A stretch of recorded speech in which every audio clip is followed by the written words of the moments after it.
Hi, welcome back to Nyasha Picking It Up in 2025. Yay!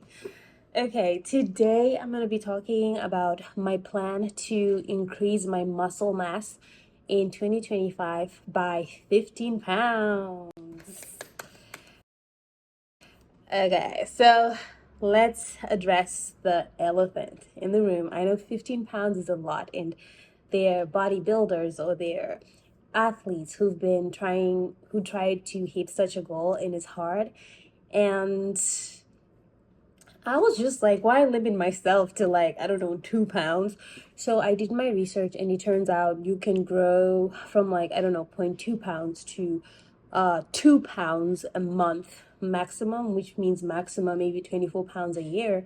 And obviously it's still really hard. I know people who power lift and whatnot, and they maybe gain 2 pounds a year. So I know it's crazy, but I know I have a bunch of things on my side. Number one, being a beginner and really exerting so much on my body, it might really react and like, oh my God, let's be prepared. Let's build those muscles. So I'm hoping I get the beginner advantage. But in general, I think for me, it's just aggressively following my plan, which is my 5-day workout split, eating in a caloric surplus, obviously having more protein than my body has ever dealt with. I feel like before this, I was eating maybe 60, 50, who knows? I didn't care. And now I feel like I'm on track and I'm tracking my calories. I haven't missed a day at the gym. I'm trying to work on my sleep.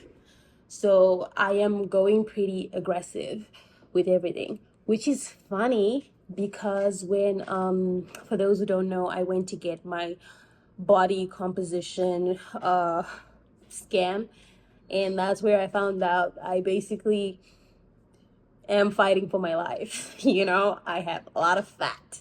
25 pounds muscle, 50 pounds fat. Even the trainer who assessed me, he was like, I don't think you even have endurance to exercise for over an hour. You should do 30 minutes. Does he know I hike? 2 hours? And then what else did they say? They were like, oh, obviously we don't expect you to come into the gym like too many times during the week, so you can come once or twice. And I'm like, does he know I'm ready to come 5 times?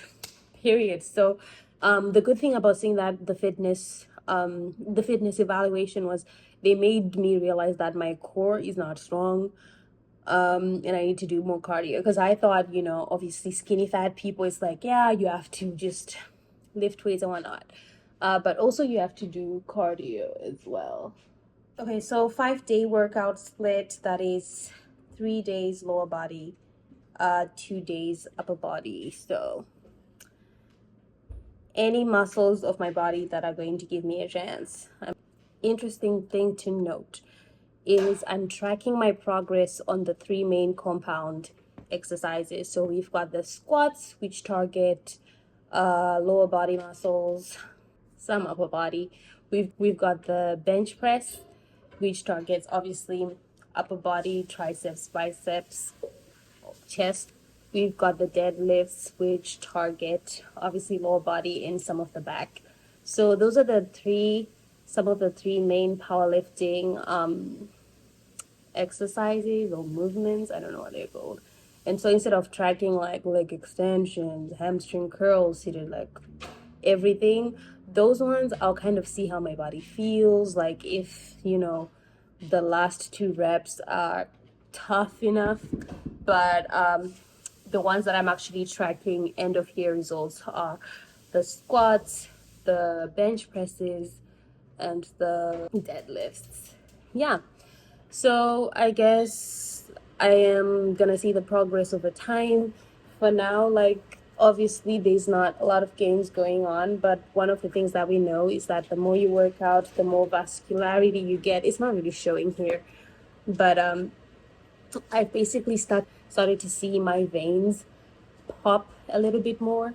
That this time around, my nurse collecting my blood sample is going to be like, that's easy. Which vein do I pick? So that'll be fun. And then, yeah, I think there'll just be like some progression videos. Obviously, January won't be a lot. February, not much. March, I'm expecting a little bit more. June, even my VO2 max should be good because after every strength training thing, I do like 10, 15, 20 minutes of cardio, depending on how late I think I'm going to be to work.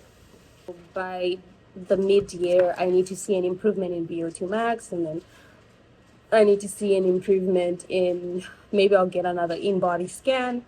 A lot of help from whatever the Apple Watch tracks, as well as going back to the scan. Oh, and then in July is my big blood test results. So we're going to be looking at the LDL cholesterol, looking at hemoglobin A1C, which basically says if you're pre-diabetic or not, which I've been battling for the past 2 years since I found out. So that is my plan. I believe in it, and I'm just gonna stay disciplined, consistent. Let's see how it goes. Either way, there's gonna be something to learn. So, toodles.